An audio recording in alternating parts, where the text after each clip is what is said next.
इसके बाद हम सांजी को देखते हैं जहाँ पर सांजी पुडिंग के सामने बहुत ही ज्यादा नर्वस हो रहा होता है और बार बार खुद को संभालते हुए कहता है, सांजी खुद पे कंट्रोल रख, इस वक्त पुडिंग बस मेरे सामने नाटक कर रही है। पर Sanji bar bar out of control होने लगता है और अजीबोगरीब हरकतें करते हुए कहने लगता है, कहीं ऐसा तो नहीं कि ये वाली पुडिंग असली हो और जिस रात मैंने जिसे देखा और सुना था वो सब नकली था, क्या पता वो तब एक्टिंग कर रही हो और ये वाली पुडिंग असली हो। सांजी भाई पागल हो गया ये बंदा। और जब सांजी के सामने पुडिंग किस के बारे में बात करती है तो सांजी की नाक से खून के फवारे आने शुरू हो जाते हैं। ओह भाई थ्रस्टर्स आ गए भाई इसके नाक में, तो ये तो रॉकेट बन गया। सांजी खुद को बहुत ज्यादा संभालने की कोशिश करता है लेकिन एट द एंड ये बंदा हार ही जाता है और रॉकेट बन के उड़ने लगता है। और यहाँ पर बेजे टी पार्टी के अंदर आ जाता है और तभी पैरो यहाँ पर आ जाता है। और बता बेजे सब ठीक है ना, कहीं गड़बड़ तो नहीं हुई? जिस पर बेजे को पहले इस पर शक हो जाता है कि इसे इनका प्लान मालूम है। नहीं, सब कुछ मेरे कंट्रोल में है, चिंता मत करो, यहाँ पर मेरे रहते कोई भी गड़बड़ नहीं हो सकती है। मैं जानता हूँ लेकिन मैं फिर भी तुम्हें याद दिला देना चाहता हूँ कि भूलना मत आज क्या है। और अगर चाहते हो कि मामा तुमसे खुश रहें तो एक सेकंड के लिए भी अपनी कार्ड को डाउन मत करना। और यहाँ पर बिग मॉम जज से कहती है, आज का ये दिन हमारे लिए बहुत ही ज्यादा खास है ना जज? हमारी पॉलिटिकल मैरिज दोनों ही तरफ के लोगों के लिए काफी ज्यादा फायदेमंद साबित होने वाली है और हमारे जैसे दो पावरफुल लोग एक साथ आकर पूरे वर्ल्ड को कॉन्कर करने वाले हैं। हाँ बिग मॉम आपने सही कहा, और आप जैसे एक एम्परर से हाथ मिलाने के बाद हमारी जर्मा पूरी नॉर्थ हुलू नहीं पूरे वर्ल्ड की सबसे ज्यादा स्ट्रॉन्गेस्ट फैमिली बन जाएगी। ये सुनकर बिग मॉम एक इविल सी स्माइल देती है और बेजी के अंदर हम लोग पेड्रो, नामी, चॉपर, ब्रूली, जिम्बे इन सभी को देखते हैं जहाँ पर अभी भी लूफी को छोड़कर सभी लोग टेंशन में बैठे हुए थे और अपना लूफी मस्त घोड़े बेचकर सो रहा होता है। और दूसरी तरफ पुडिंग अपनी गन को बाहर निकाल कर कहती है कि बस थोड़ी देर और उसके बाद मुझे हमेशा हमेशा के लिए इस बेवकूफ सांजी से छुटकारा मिल जाएगा। तभी 12 बज जाते हैं और बैंड बाजा बजना शुरू हो जाता है। चारों तरफ शहनाई बज रही थी, आतिशबाजी होती है दिन के वक्त जिसे कोई देख तो नहीं पाता है पर सभी लोग काफी ज्यादा एक्साइटेड हो जाते हैं और पुडिंग और सांजी एक साथ स्टेज की तरफ जाने लगते हैं। और जैसे ही बैंड बाजी की आवाज सभी के कानों में जाती है तो सभी की निगाहें सीधा फ्रंट गेट की तरफ जाती हैं। और इसी दौरान जो होस्ट होता है पुडिंग और सांजी का वेलकम करते हुए सभी लोगों को इनके लिए चीयर अप करने के लिए कहता है। तभी यहाँ पर काले बादल छा जाते हैं और यहाँ पर बहुत ही कमाल की आतिशबाजी देखने को मिलती है और हम जर्मा किंगडम के लोगो और बिग मॉम पायरेट दोनों के लोगोस को हवा में देखते हैं। और इसी के साथ फाइनली दूल्हा और दुल्हन यहाँ पर आ जाते हैं और हम पुडिंग और सांजी को ज़्यूस के ऊपर देखते हैं। ये लोग हवा में फ्लोट कर रहे होते हैं और सभी लोग इन्हें देखकर कांग्रेचुलेट कर रहे थे। लेकिन बेजे जैसे ही सांजी के फेस को देखता है तो इसके चेहरे को देखकर बिल्कुल भी खुश नहीं होता है। और ये क्या भाई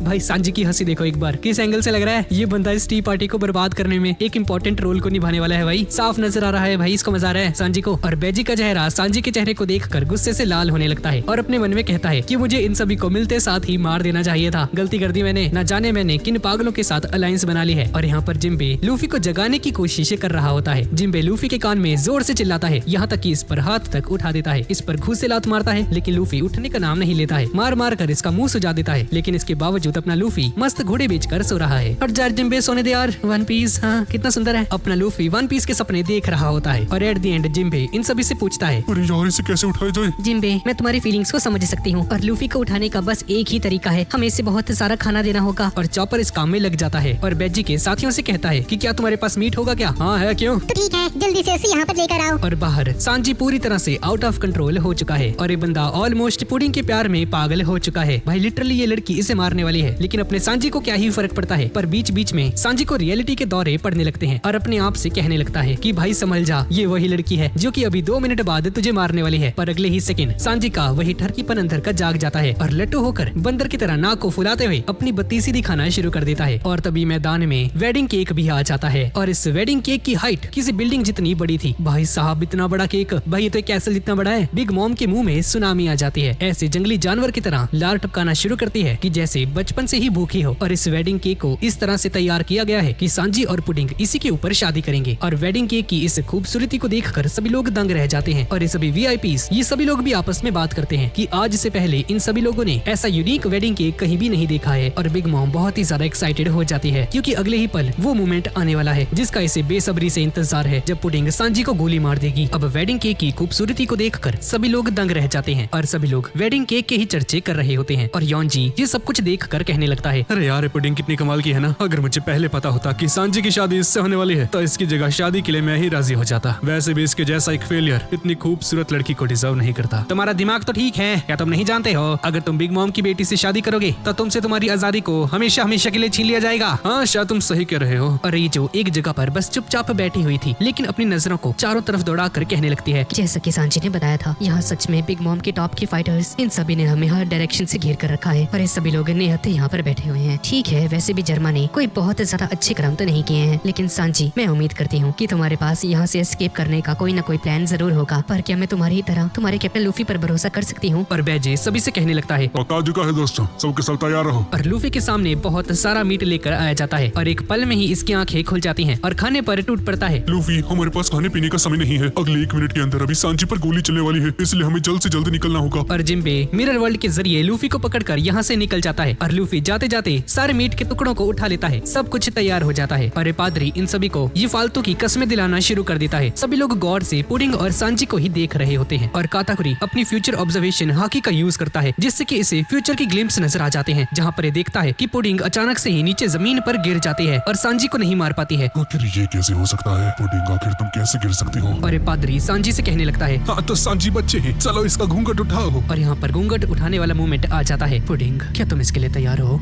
हाँ मैं इसके लिए तैयार हूँ। और स्मूदी काताकुरी से पूछती है कि क्या हुआ भाई, क्या तुमने कुछ देखा क्या? और बेजे काताकुरी पर नजरें टिकाए हुआ था। लगता है इसने फ्यूचर देख लिया। बिग मॉम के सभी बच्चे अपने हथियारों को रेडी कर लेते हैं और सांजी जैसे ही वेल को उठाता है, पुडिंग यहाँ पर अपनी थर्ड आई को ओपन कर लेती है। ये देखकर सांजी शॉक्ड हो जाता है। हाँ सांजी, सभी का रिएक्शन ऐसा ही होता है जब वो लोग मेरी तीसरी आंख को देखते हैं। अब बस तुम ऐसे ही रहो ताकि मैं तुम्हारी खोपड़ी को आसानी से उड़ा सकूं। और पुडिंग अपने रिवॉल्वर को आगे करने लगती है। यकीन नहीं होता तुमने इतनी खूबसूरत आंखों को अभी तक छुपा कर रखा था पुडिंग। और सांजी यहाँ पर पुडिंग की आंखों की तारीफ करता है। ये सुनकर पुडिंग हैरान हो जाती है क्योंकि आज से पहले किसी ने भी इसकी तीसरी आंख की तारीफ नहीं की थी और इमोशनल होकर रोना शुरू कर देती है। माफ करना, मेरा इरादा तुम्हारी आंखों को घूरने का नहीं था, ये बस इतना ज्यादा खूबसूरत है कि मैं खुद को कहने से रोक नहीं पाया। पुडिंग ढीली पड़ जाती है और इसके हाथ से रिवॉल्वर नीचे गिर जाती है। ये देखकर सभी लोग हैरान हो जाते हैं और बिग मॉम बुरी तरह से कंफ्यूज्ड हो जाती है। अरे पुडिंग, ये तुम क्या कर रही हो? जल्दी से इसका भेजा उड़ाओ। आखिर तुम ये बोल क्या रहे हो? दरअसल पुडिंग जब से थर्ड आई के साथ पैदा हुई है तो बचपन से ही लोग इसकी तीसरी आंख की वजह से इसे मॉन्स्टर कहकर पुकारते थे और इसका बहुत ज्यादा मजाक उड़ाया जाता था बचपन से ही। इवन कि यहाँ पर बिग मॉम भी इसका मजाक उड़ाते हुए कहने लगती है कि देख लेना, जब सांची वेडिंग डे वाले दिन तुम्हारी तीसरी आंख को देखेगा तो इतने ज्यादा अगली चेहरे को देखकर डर के मारे पैरालाइज ही हो जाएगा। और ये बात पुडिंग को बहुत ही ज्यादा बुरी लगती है, पर इसका ठीक बिल्कुल उल्टा होता है। सांची पुडिंग की लाइफ का वो पहला इंसान बन जाता है जिसने इसकी तीसरी आंख की तारीफ की है और ये जैसी है इसे वैसे ही एक्सेप्ट किया है और पुडिंग बहुत ही ज्यादा इमोशनल हो जाती है। आखिर तुम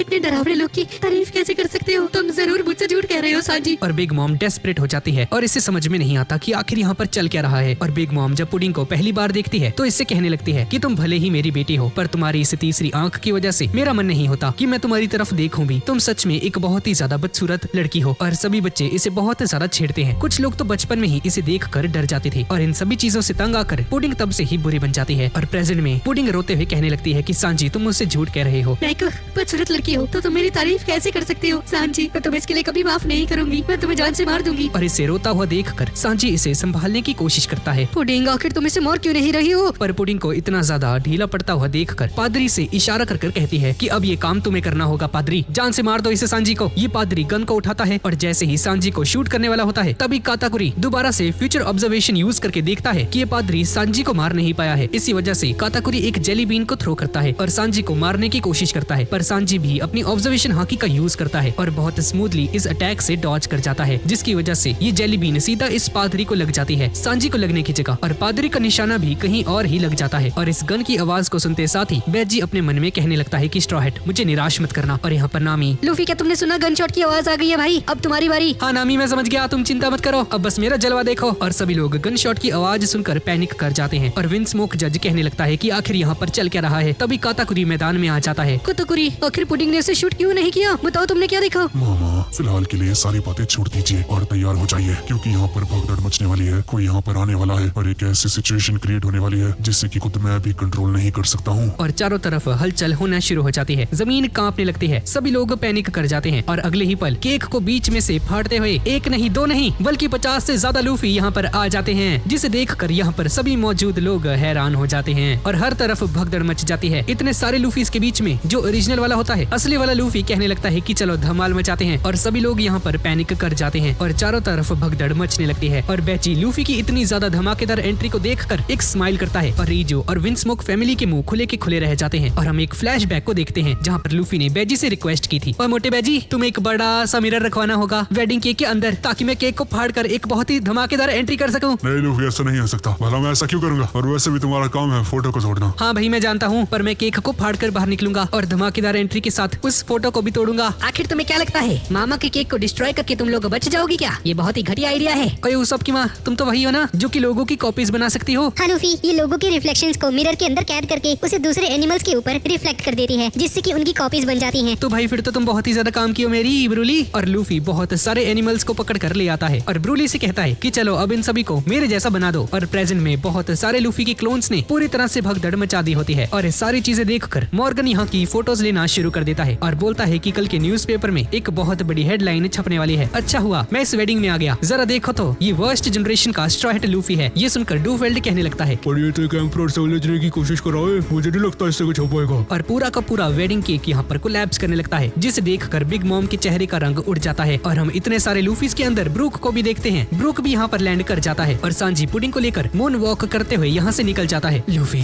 अब हम जंग में उतर चुके हैं और अब वापसी का कोई भी रास्ता नहीं है, प्लीज उस फोटो को तोड़ देना। और स्मूदी मॉन्ट के पास आकर कहने लगती है कि आखिर यहाँ पर चल क्या रहा है। मैंने तो ये सुना था कि स्ट्रॉ हैट लूफी अपने क्रू मेंबर के साथ प्रिजन लाइब्रेरी के अंदर जलकर मर गया है, तो आखिर ये यहाँ पर क्या कर रहा है। उस ओपेरा ने हमसे झूठ कहा, उसने अपनी नाकामयाबी को छुपाने के लिए झूठ बोल दिया और उसने कहा कि उसने स्ट्रॉ हैट लूफी को मार दिया है। वो झूठा बचेगा नहीं। और वेडिंग केक को डिस्ट्रॉय होता हुआ देखकर बिग मॉम का दिमाग खराब हो जाता है, इसे चक्कर आने शुरू हो जाते हैं। मेरा प्यारा वेडिंग केक, मैंने इसका कितने समय से इंतजार किया था। और बिग मॉम अपनी पावर्स को एक्टिवेट कर देती है और इसके चपेटे में 3 शेफ्स आ जाते हैं। मॉर्गन भी इन सारी चीजों को कैप्चर कर रहा होता है और कहने लगता है कि ये कितना ज्यादा रेयर है। बिग मॉम अपनी पावर्स का यूज कर रही है। लाइफ और वेडिंग केक, ये तीनों शेफ्स डर जाते हैं और बिग मॉम इनकी सोल्स के साथ साथ इनके लाइफ स्पैन को भी बाहर खींचना शुरू कर देती है। और यहाँ पर ब्रूली के मिरर वर्ल्ड के अंदर नामी, चॉपर और कैरेट के साथ मिलकर जितने भी नकली लूफीस होते हैं उन सभी को मिरर के जरिए से बाहर की तरफ भेज रही होती है। और तभी इन्हें बिग मॉम के चिल्लाने की आवाज आ जाती है। अरे ये क्या, ये तो बिग मॉम की आवाज है। लगता है हमारा प्लान कामयाब हो गया दोस्तों। और ब्रूली रोते हुए मामा से कहती है कि प्लीज मुझे माफ कर देना मामा, मैंने ये सब कुछ जानबूझकर नहीं किया है, बल्कि ये लोग मुझसे ये सब करवा रहे हैं। अब सभी नकली लूफीस को यहाँ पर भेजने का काम हो जाता है और पेड्रो और जिम्बे भी लूफी को सपोर्ट करने के लिए मैदान जंग में उतर जाते हैं। और नामी, चॉपर और कैरेट से कहती है, तो ठीक है दोस्तों, अब हमारा काम है सांजी की मदद करना ताकि हम उसकी फैमिली को रेस्क्यू कर पाएं। और ये सभी लोग सांजी की फैमिली को रेस्क्यू करने के लिए यहाँ से निकल जाते हैं और मिरर वर्ल्ड पर ब्रूली पर नजर रखने के लिए ये सीजर को यहाँ पर छोड़ जाती है। और बिग मॉम इतने सारे लूफीस को देखकर बहुत ज्यादा गुस्सा हो जाती है और इसे लूफी के द्वारा कही गई हर एक बात याद आती है, जब इसने पहली बार लूफी से बात की थी फिशमैन आइलैंड के ऊपर और कहा था कि चलो स्ट्रॉ हैट, देखते हैं तुम्हें कितना ज्यादा दम है, जब तुम न्यू वर्ल्ड में कदम रखोगे तब मुझसे बात करना। और उसी पल को भी याद करती है जब लूफी प्रिजन में था और लूफी इससे कहता है कि मुझे फर्क नहीं पड़ता है कि तुम एक एम्परर हो या फिर कुछ और, मैं तुम्हारी नजरों के सामने से सांजी को वापस लेकर जाऊंगा और तुम्हारी इस टी पार्टी को बर्बाद कर दूंगा। और ये परफेक्ट वेडिंग केक पूरी तरह से जमीन में धराशाही हो जाता है, जिसे देखकर बिग मॉम और बाकी सभी लोग हैरान हो जाते हैं। बिग मॉम का पारा 7वें आसमान तक पहुंच जाता है। Straw hat Luffy,